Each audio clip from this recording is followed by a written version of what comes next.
Galaxie fans, we're back with our power disc brake upgrade. We'll have that footage for you in a few seconds here. You'll notice I'm sitting in the house, and that is probably indicative of the amount of progress we've made lately. And a lot of that is because here in North Dakota, when it gets to be 95 degrees in July and August and about 95% humidity to go with that, by the time I get done at work, and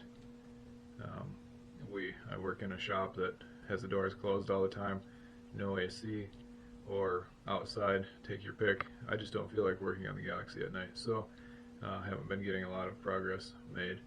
That, and my daughter and I are riding a mountain bike race next week, just a short one. They actually race 100 miles, but we're going to do the 13, just kind of the beginner race. I've never participated in something like that, so we have been doing a lot of riding. This morning I rode 17 miles, and then I've kind of been zapped all day because, well, you've seen what I look like. I'm not a mountain bike rider. But back to the Galaxie. I've been looking for an Explorer rear end, 31 spline, locker, a better gear ratio than the old one wheel 241 that's in there right now. Just seems like a cost-effective way to do things. And I was up at my buddy's looking at his stockpile of old Fords and came across a couple with 373s. I'd almost rather have 355s, just because I think that's the ratio that would work for what we're going to do with this car. But he said, you know, I know of a two-wheel drive Explorer, which is unheard of in central North Dakota, the upper Midwest, to find a two-wheel drive Explorer. But it was in town, it ran, and had title issues, so we could get it. Plus it was a 5-liter, so I would have a 5-liter, a 4R70 transmission, which I guess is something I wouldn't mind doing to that car. It will have overdrive at some point. I don't know how we'll get there, but it would have everything I needed. ECMs, harnesses. Sounds good. I went and looked at it, and it's an all-wheel drive Explorer. So back to the drawing board. I'm waiting for a 373 locking rear end from him, and that will probably get done in another episode, and then we'll finish up the brakes. But we have the front brakes done, we have the power booster done, all the lines ran, and we can take a look at that. One other thing, one of the guys at work seems to be enjoying the videos, and harassed me the other day wondering why there isn't another video out. But I think if he was out helping me, we'd probably get more content up. He's a genuine Kiwi from wherever they come from, New Zealand, I think, and would just be entertaining to have on the show. So we'll maybe call him out, see if we can get him out here and put in some time on the Galaxie. Next up is our brakes.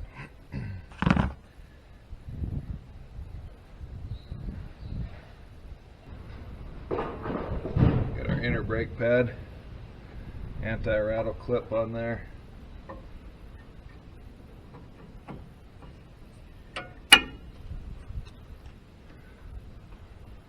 Right in that spot.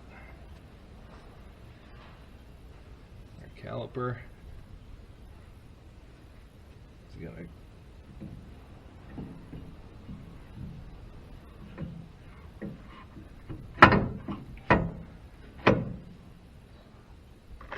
go on like that. Clips in or slides into the top, and then we'll put our slide rail tensioner back there.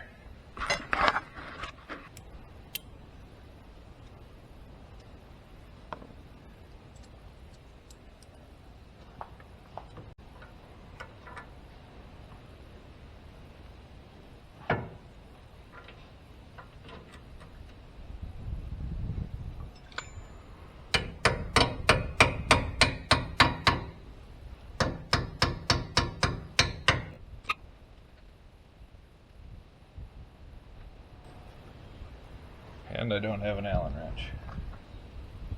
I'll go ahead and grab that.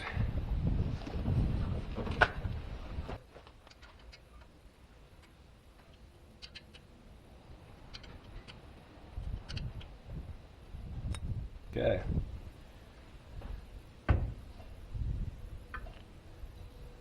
Steering is still an issue. don't have our brake lines done yet. I need to figure that out, and then I think I'm going to try to get the brake line ran over to the other side before I put all the steering back in there, the steering linkage, just because of space and my size and lack of dexterity. So I'll do some figuring on that and we'll get the camera rolling again. We're going to try to make a front brake line, or a couple front brake lines for the Galaxie. I have them off. Here's the original junction block underneath the steering box. This went to the left-hand brakes, this over to the right-hand front brakes, and then the rears came out right there, and this went up to the single master cylinder. So I need to duplicate this line here and then leave enough that I can get up to my valve. So I bought a coil of copper nickel 3/16 line, and it came with miscellaneous fittings, whatever we should need to get into our proportioning valve.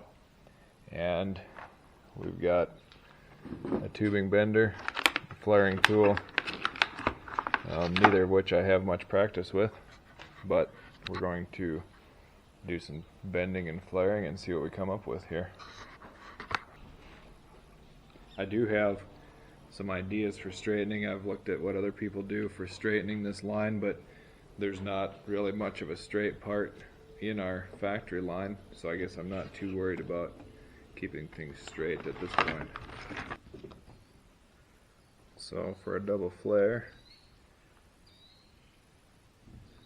I'm going to use that gauge.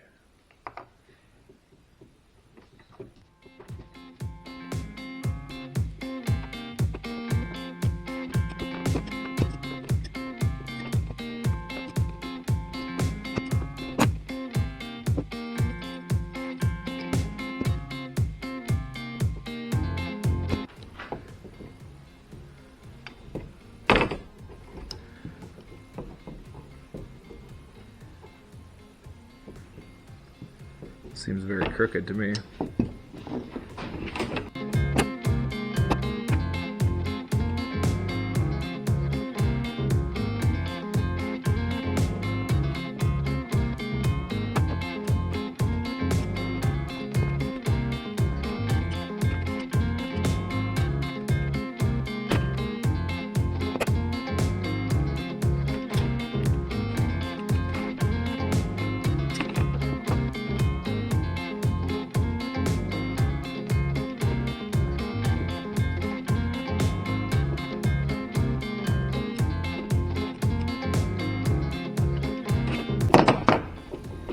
I think that what I have here is a piece of junk.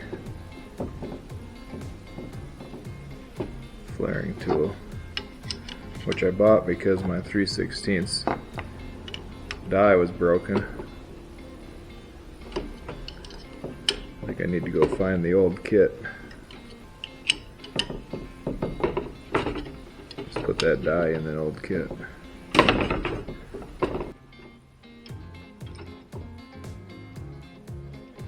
Because I don't believe that's going to hold.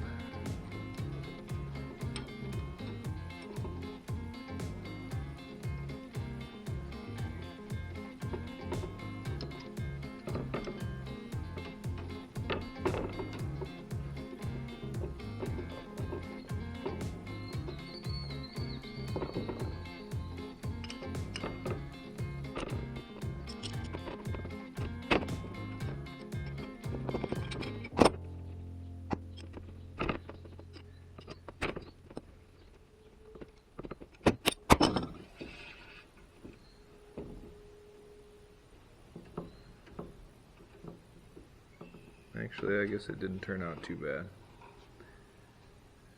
We'll probably try it.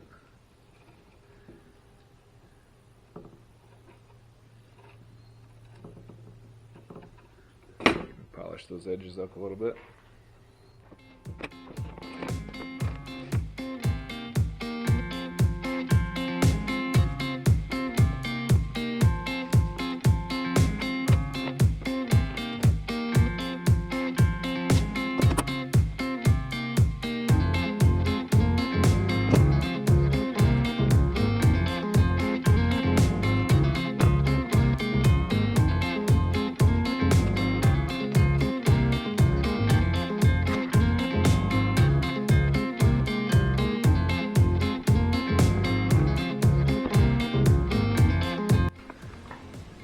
realize I'm bumping this quite a bit. I hope it doesn't make anybody seasick.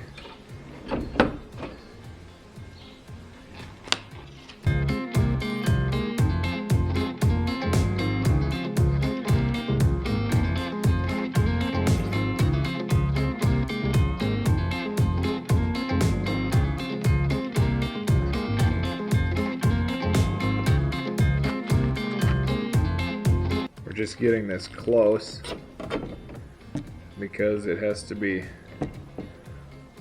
bent and bumped a little bit to get it into place underneath that cradle also.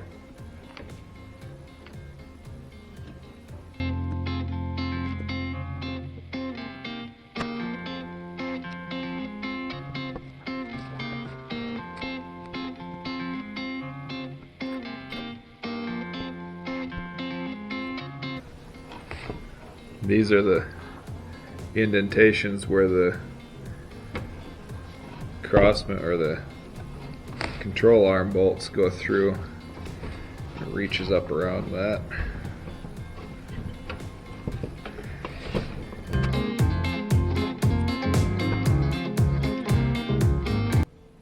And at this point, this is where it's going to go up to the booster or the proportioning valve. I don't know where that's going to end up, so I'm just going to clip it a little bit long so we can make some curlicues in there, and also so we can get it stuffed up through there, and then we'll build it once the booster's in place.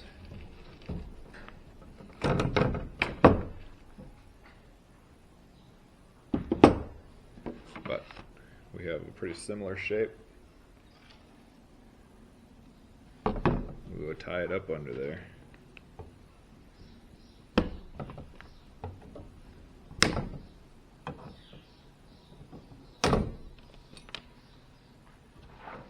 Our control arm bolts are knurled just a little bit on the end, and I have not tightened those up yet. I'm just going to pound them in so they're out of the way of our brake lines.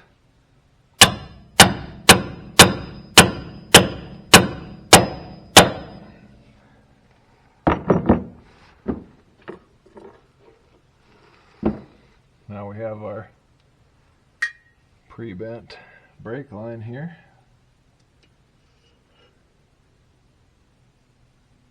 It's going to have to be tweaked just a little bit. All the extra will slide up in there.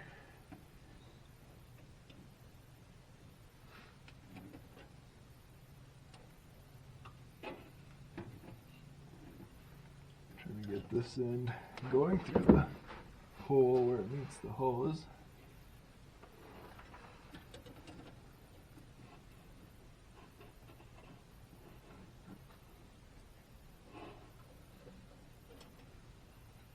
Right about there.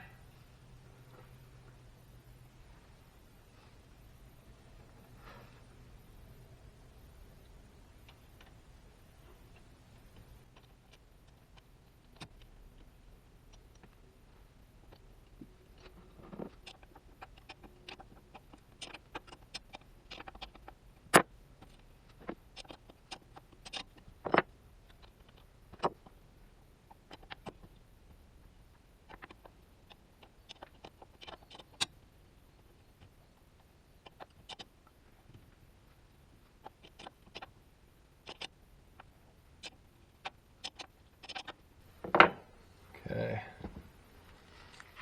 we now have our brake line headed up this direction with some spare to curl around there. Over here, I don't know if we can see it. Should be right where we need it for our hose. That is no longer actually true, as you'll see towards the end of the video. We'll take a quick look at some of the stuff we're going to do with the brakes here. I have new 8-inch booster master cylinder. This is for a disc setup. I previously talked about that, I guess, that I made a mistake and ordered that. This has an adjustable proportioning valve and a brake light switch in it. That is what I was going to switch to. Now, with the Explorer rear axle that we've sourced, I did go ahead and plumb this back in. So this will do disc, but we have to adjust our push rod length here, and this is what we're going for. So we'll go ahead and adjust that, and then I want to get this mocked up in the car and get my brake lines connected with everything dry. Then we'll go ahead and bleed our master cylinder and get everything hooked up.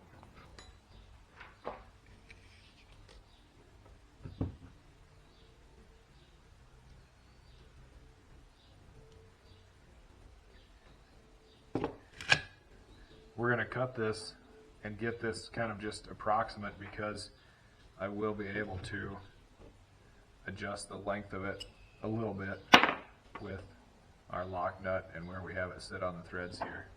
So this we will lock tight, we'll thread that down tight, but I just want to get an idea. I'll leave a little bit of slack so that I can adjust it.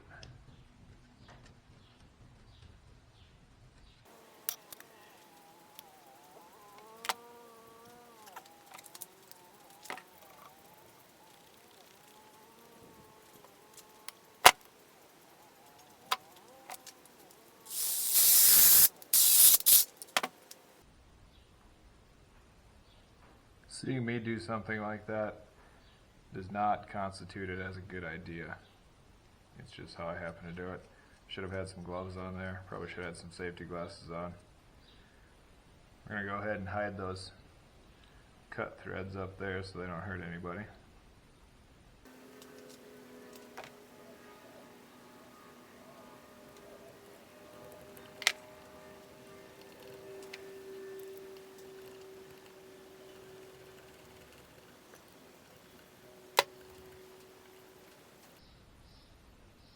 That's going to be pretty close. We will check that length and adjust it in the car. Might have to go a little longer.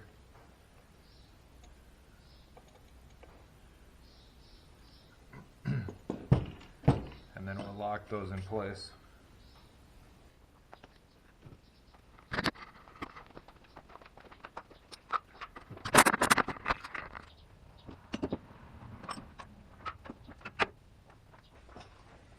We're going to mock our master cylinder in here, and I have these bolts loose. They are holding the pedal assembly up. I hope I don't drop that.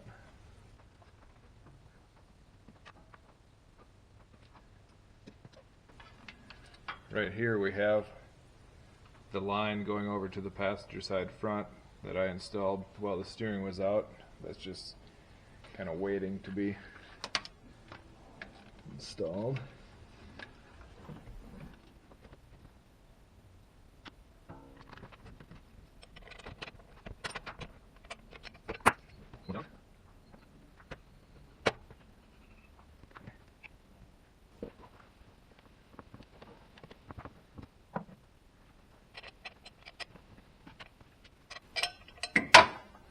Two down. I think I'm going to grab something and pry up from the inside to hold that in place.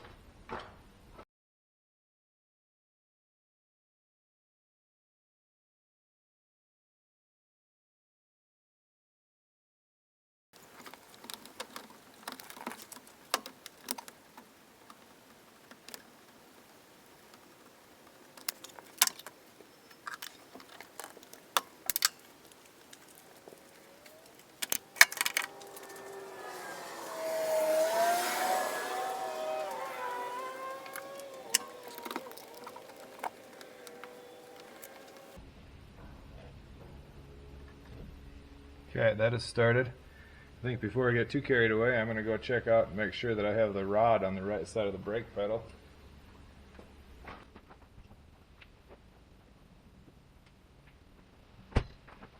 Got lucky there.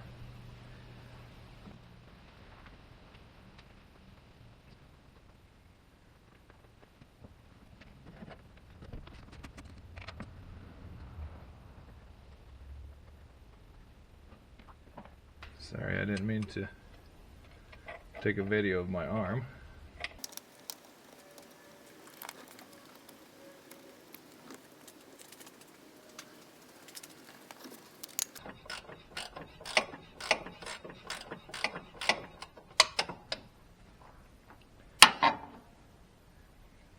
We're going to check that before we get too crazy here. We're bolted in there.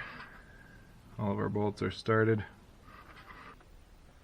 Maybe go down just a little bit. I wanted it up as high as possible out there for clearance for my lines, but the rod is going downhill just a little bit right now, which I don't think is going to be an issue, but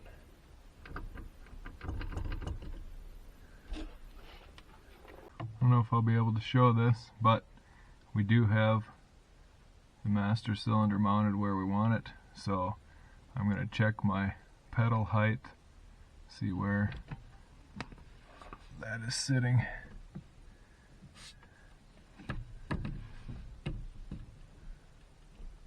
Looks like we could go out just a little further.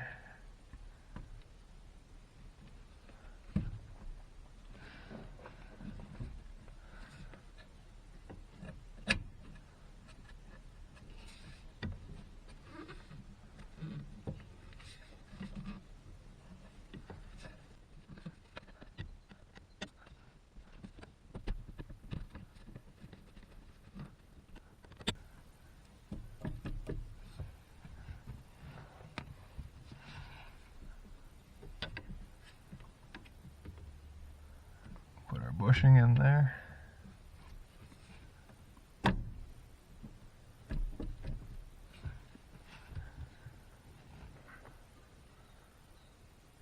I'm going to reach up in there. The camera's not going to be able to see that, but I'll have to reach up in there and see if I can tighten that lock nut before I put this all together for the final time here.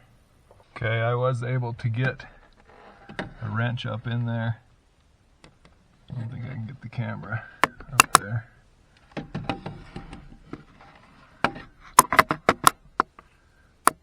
And get the lock nut tightened way in the back there. It's not easy, but it can be done. Should be done. And now I'll maybe take a little video while I'm putting this E-clip on, because I like to watch people struggle. Maybe other people do too.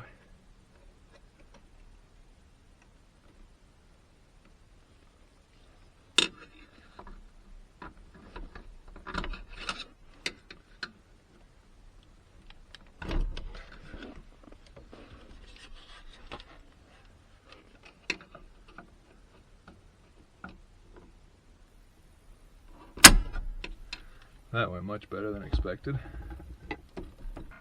And then we do have just a bit of a hole there that would be very inviting for mice in this part of the country. Who knows what other people are exposed to, but I'll have to get some foam up in there and kind of get that blocked off. Maybe I'll just fill it with mouse poison.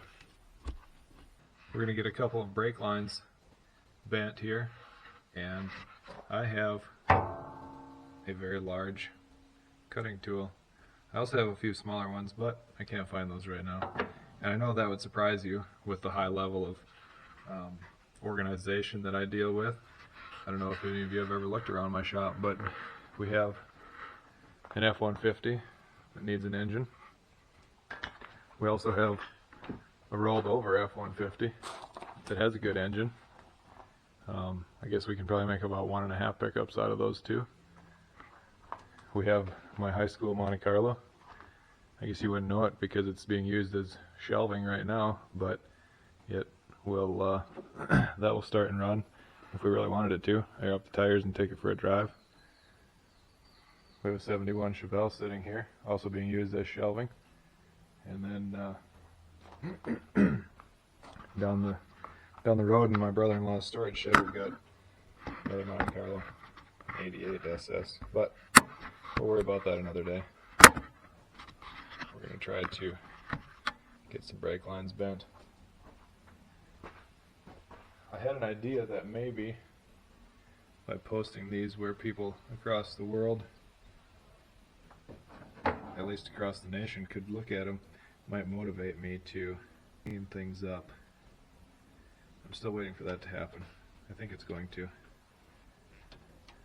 But we gotta get this project out of the way first. And I'm sure I'll tackle it before I get another project. I have a nice garage to work in, but it's full of a woodworking project right now that I'm avoiding.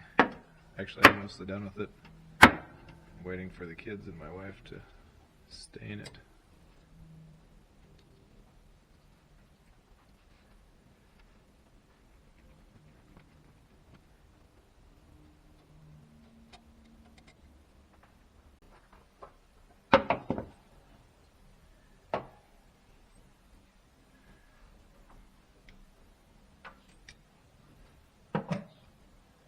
I'm thinking that maybe I'll get this bent sort of where I want it so that I have time to forget about putting the fitting on there before I flare it.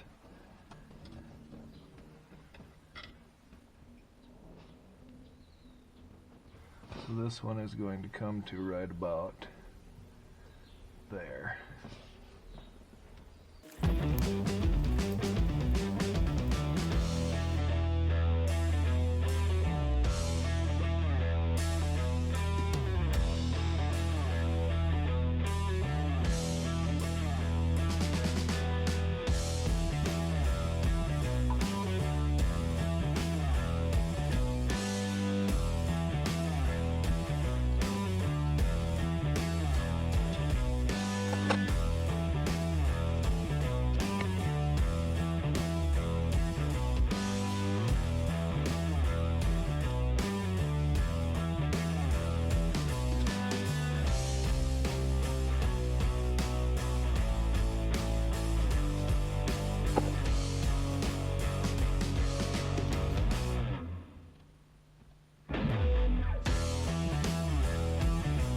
We are going to go ahead and remember to put this on, which means that I should be able to screw up that flare. This is not a how-to video for brake lines. This is simply me trying to make some progress.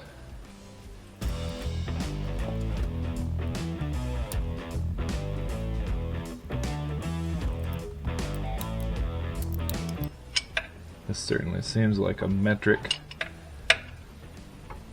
nut on this thing, which is kind of frustrating.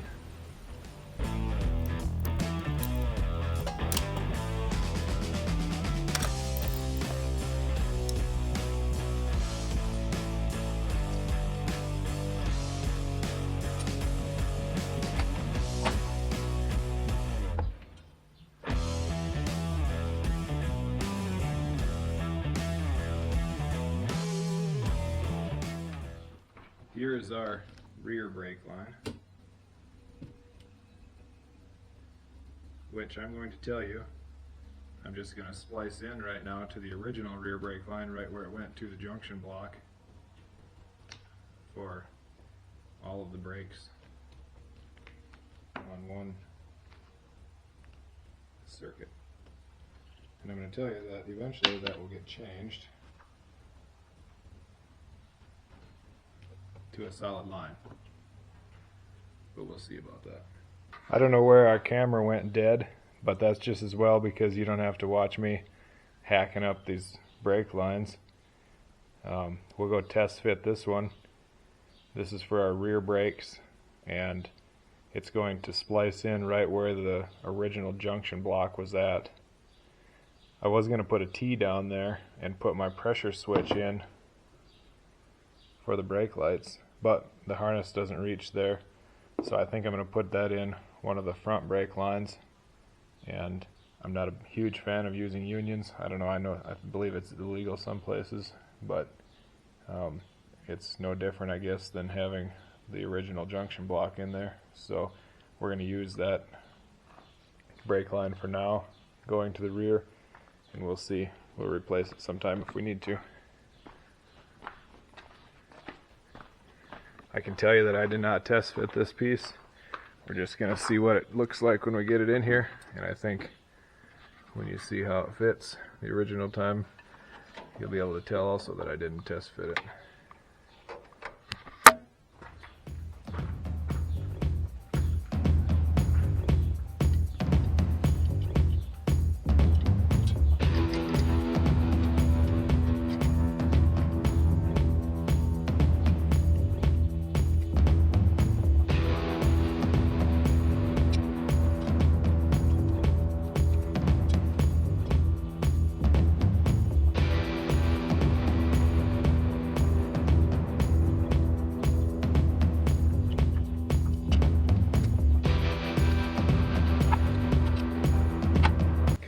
I don't have a line wrench on there, but I just wanted to kind of snug it up somewhat vertical.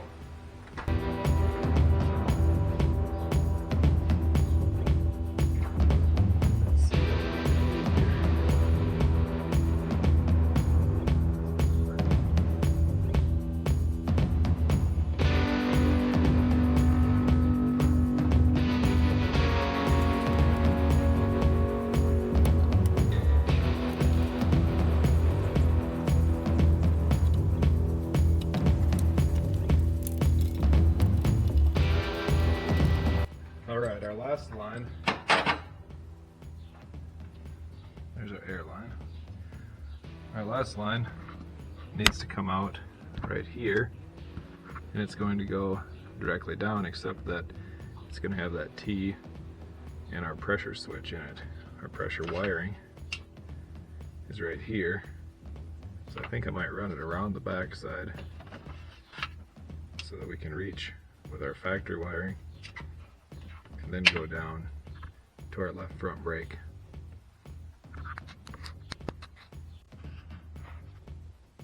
Okay, I've got my third line bent. The other two are installed. Here's our third line. It's going to go from our left front brake on the frame up. It's going to go underneath of our master cylinder, and then once I get it in there, I'll have to curve it back around. It's going to go to our T fitting, our pressure switch. Let's see what we can do here.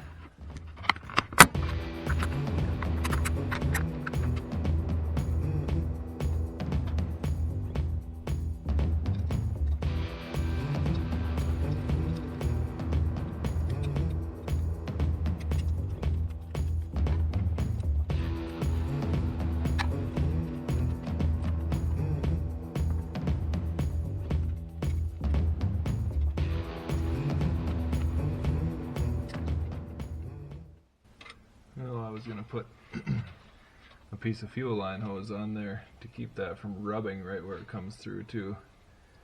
We'll probably still have to do that. Have to slip the line.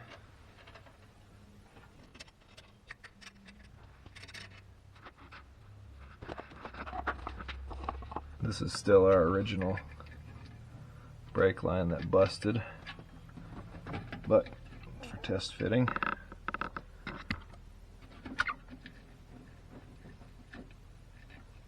we'll head the threader in there a turn or two. Sorry, I'm not holding that very well. That should be okay there.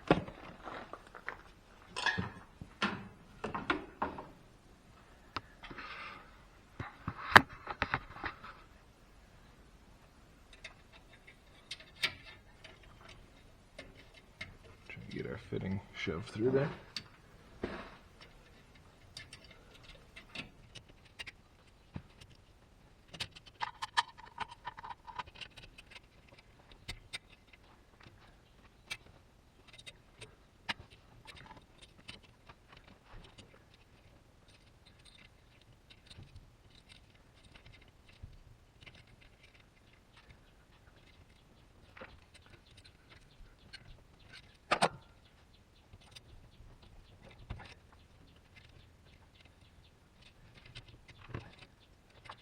as you can see, this stuff does bend fairly easy. I'm struggling a little bit over here with a couple tight radiuses.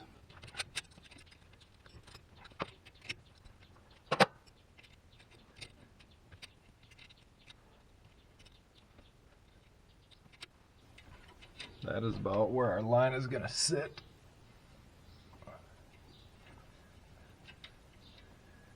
Might have that one a little bit long.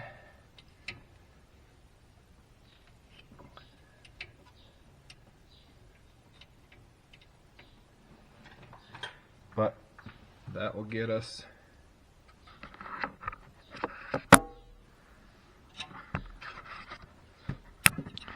a spot for our T-fitting right over here, which, I don't know where our lighting is. We'll have our T-fitting and our pressure switch for our brake lights. Here's a final look at our brake booster install, minus bleeding. Just our front brakes, I guess. As we talked about before, I'm waiting on the Explorer rear axle, so we'll just cut it off here and call this a front brake segment. Here's where we ended up splicing in.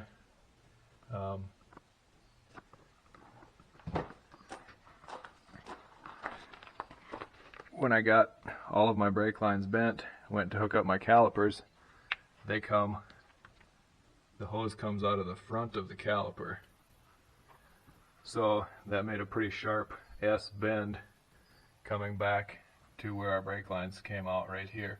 So I removed the bracket, made a couple holes up front, tapped them, and ended up making some splices for our brake lines. But this is going to fit a lot better. Consequently, the red fitting right there is the only one that I managed to forget to put a fitting on before I flared it. Actually, that's a lie. I had a fitting on there, but I had a 3/8 24, and this is, I believe, 7/16. My brake hoses for the Torino are larger fitting than the Galaxie, so I had to redo that when it didn't seem to fit together. I guess I could have got an adapter, but I just went ahead and put a new fitting on. So that's where our front brakes are finishing up. We will do the bleed after the Explorer axle is installed, and that'll probably be on its own video.